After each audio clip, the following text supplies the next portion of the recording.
I did a video a few weeks back on FiiO's R7 streaming desktop headphone DAC, and this is a part 2 to that, covering their SP3 active desktop speakers.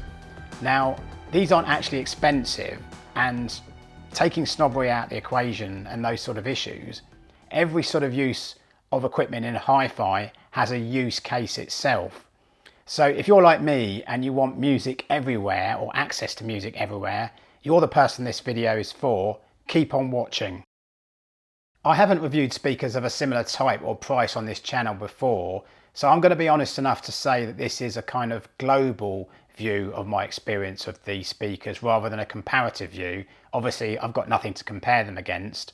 In other words, it's going to be based on all my experiences to date.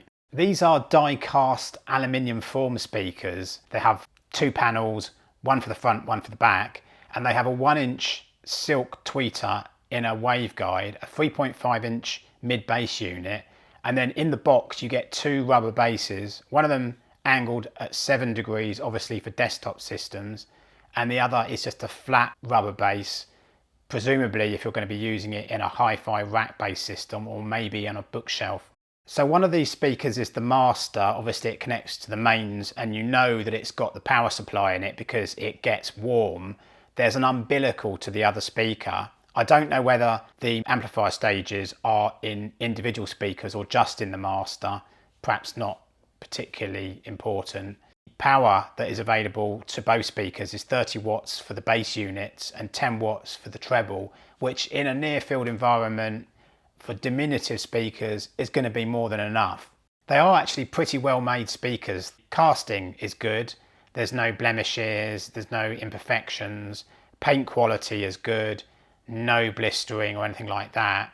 And it's kind of surprising to think that you can get a cast aluminium pair of active desktop speakers for 290 quid.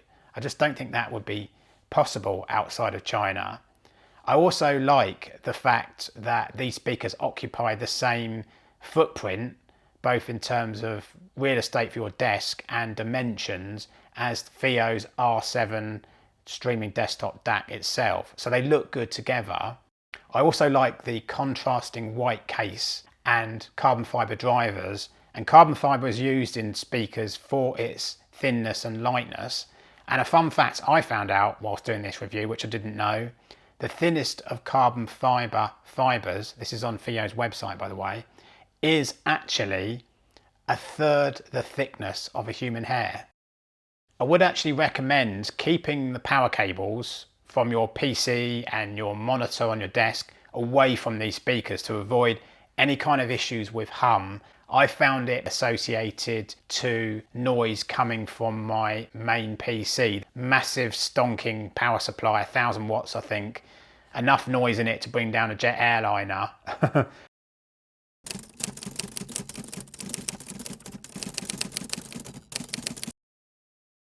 These are rear ported speakers with what FiiO call their double diffused S-shaped port, and you'll notice on the back too that there is a single set of RCA inputs for a source, as well as gain controls for bass and volume, as I alluded to.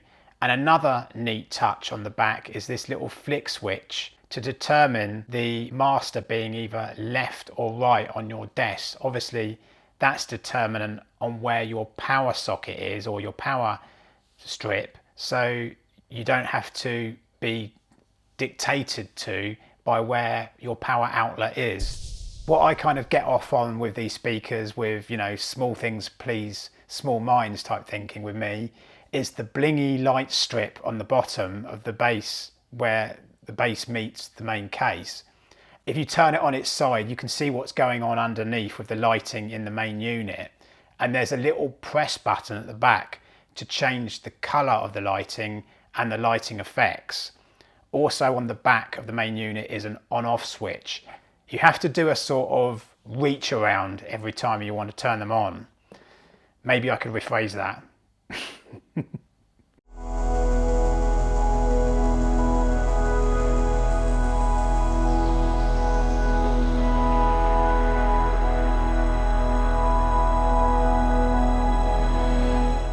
As part of doing this review, based on my experiences previously of using mini passive speakers in a desktop system, that I can really get on board with the active ideal for small desktop speakers, not only for the fact that you can reduce box count, you don't need to have a power amplifier or amplifier on your desk, but also you can take advantage of some of the benefits that active systems bring, such like the fact that the crossover is before the amplifier in active speakers as opposed to being after it in passive speakers, so as to isolate the signals to the amps and drivers, meaning less intermodulation distortion where frequencies are created by those being mixed together.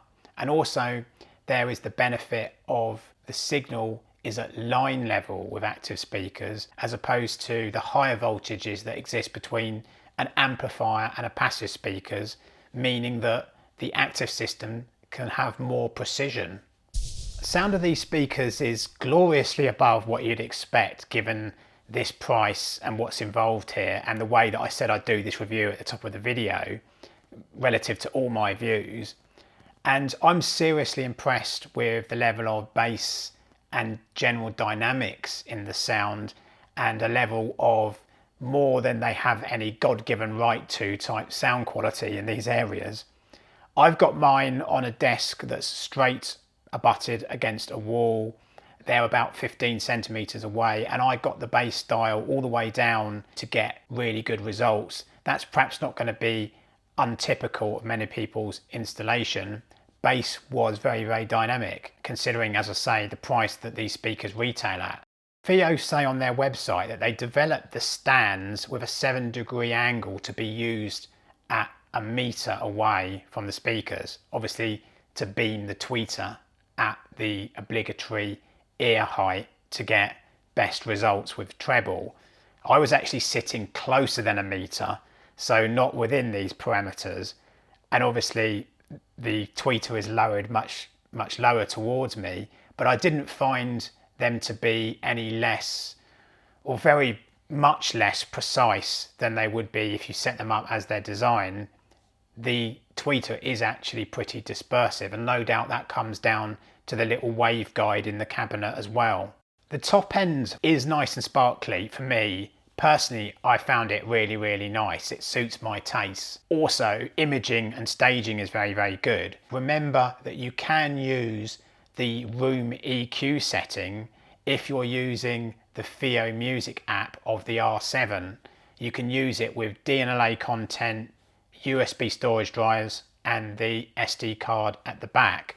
Also, most people will know that Roon has Room EQ settings, parametric equalizers and the like in the Roon app. Remember that the FiiO R7 is Roon ready. Another option to benefit from Room EQ and equalizers would be to use an add-on streamer with the SP3s, utilizing the 3.5mm input at the back. You simply press the input switch to change from RCA input to the 3.5mm input, and then you could connect something like maybe a WiiM Mini that, remember, has its own Room EQ inbuilt into the app. It's a very good Room EQ with the WiiM Mini app. And also you could use the RCA input with the WiiM Mini by utilizing the box supplied RCA to 3.5mm cable.